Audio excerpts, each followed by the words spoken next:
You'll be just fine in retirement if, there's a big if here. So I've been doing a lot of research on various papers. This is from Satisfaction and Comparison Income from these guys right here. Andrew Oswald, University of Warwick, and Andrew Clark, École d'Économie de Paris. That's how we in French say the Economics School of Paris. Economic School of Paris. That's what we say, our French-speaking people like me. I speak French. Oui, oui.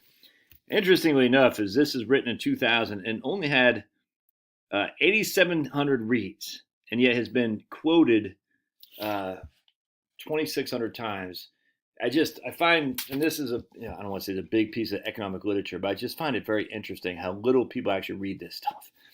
It's crazy, and how many economists, how many sociologists, how many professors we put out there who are publishing stuff that no one reads.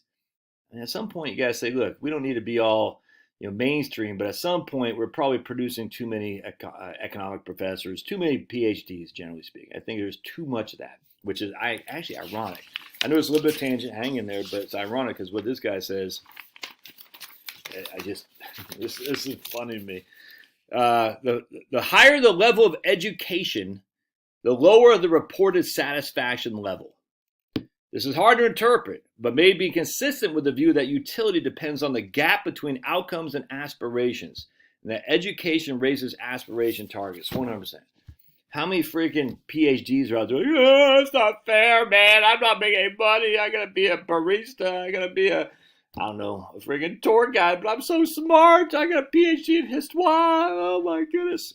I tell you, man, it's very interesting. So what they did in this paper, they did random studies of I think 5,500 British households, and it's in terms of job satisfaction, life satisfaction, all that. And they two things actually jumped out was that level of satisfaction is a inverse relationship. Satisfaction goes down the more educated you are. Part two of this, which I thought was interesting, was that they also found that being in a trade union has a large and significant negative effect on reported job satisfaction. And that effect has been found in many, many other papers too. I'm surprised that I would have thought being a trade union would make you have more satisfaction because you're less likely to get fired and whatnot. But that's what they found. I'm just reporting data. Don't shoot the messenger.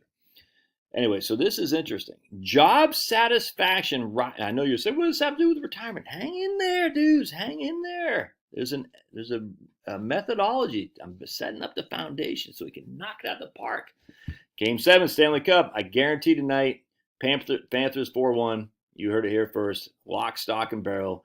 You know it. Panthers going to go up 3-1 in the third, and then they're going to empty netter with 2 minutes left, and that's going to be a game. You heard it here first. Job satisfaction rises with a level of self-reported physical health. Individuals who work in small establishments are happier than those in big establishments. Union members are less happy than non-union. There's a strong effect from age, with evidence of a mild U-shape and then a positive effect overall. A strong effect with age, evidence of a mild U-shape, but a positive effect overall.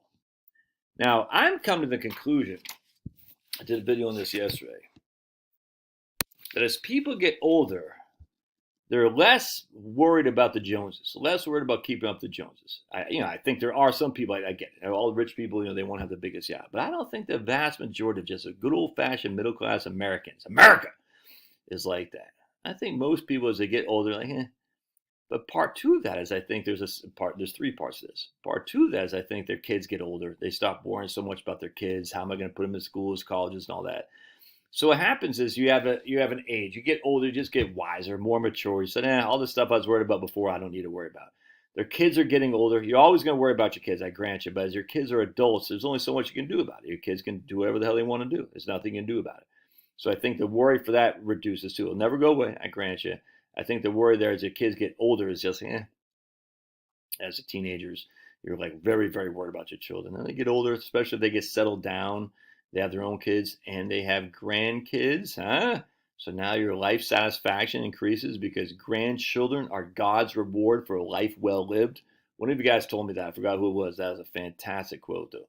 Grandchildren are God's reward for a life well lived. Anyway, so now you're getting older. You're just less concerned about living with the Joneses, keeping up with Joneses. You have more wisdom in terms of all the stuff that worried you before is less worrisome now. You've had a good life. Like even if the nukes, which I think is completely nonsense, that this whole idea that, oh my goodness, we're all going to get nuked. I think it's stupid. It's just a way to keep people in fear. Even the nukes came back. I've had a good life. My kids are older. I got grandkids. But, and here's the one thing I'm telling you, we're going to go back to the survey of consumer finances. I cannot stress this enough because you're just not that worried. With satisfaction levels are, I don't want to say through the roof for retirees, but they're certainly much, much higher than they are for workers.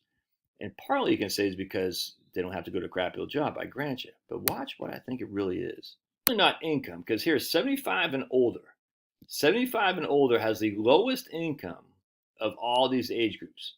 35, 45, 55, 65. 75 and older. In fact, 65 and older has the second lowest. So basically, the older you are, the less income you have. And yet these are the happiest people too. Why is that? I wonder what is the less than 35 got below. Even, look at that. Even 75 has less income than the less than 35.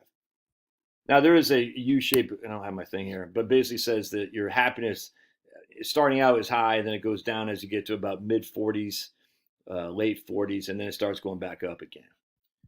But it was not based on income, because if it were, here's your income. Notice this is the lowest people. This is 75. Look, they're always lower income. These are bottom two, 65 and 75, the lowest income. It's not based on income. So it's not income that makes you happy. What is it? It's debt level, debt. Look at that. The debt level of the lowest earners is the lowest as well.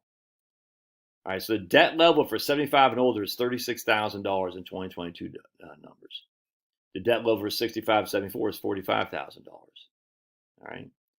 The debt level for these people up here is well above 100 for 35, 44, 45, 54. But Josh, look, they have the lowest income, but they also have the lowest debt. Let's look at percentage holding debt. Look at that. So what you'll see here is basically if you're 75 and older, almost a half don't have any debt at all if you're 75 and older. But if you're 35 to 44, what does that say? 87 or 97? I guess 87% have debt. So the older you get, the lower your debt is. Even though your income's dropping off, look at that. 53% have debt. 53% have debt. And the median debt of those 53% is $36,000. And yet the median net worth of that same group of people, 75 and older, the highest net worth. The highest net worth, well, not the, I don't think it was the highest, was it? No, the second highest. After the third highest. After 65 to 74-year-old group, age group. So their debt level is dropping drastically. The number of people who have debt are dropping drastically. Their income is lower than anybody else, but their net worth is higher. So they're like, I got some debt, but my net worth is significantly more than my debt. Even though my income is lower than all the other people, I just don't care because my debt's paid off. That's why I can be comfortable in retirement. Debt goes down. The percentage of people with debt goes down. The median amount of debt goes down. Your income goes down, but your net worth has gone up. So your ability to pay off that debt is increasing by the day. And that's why you're going to be just fine in retirement. That's why I just focus on. So we got less worry about the Joneses, not so worried about our kids. We got more wisdom. We got less debt and a higher net worth. It's the perfect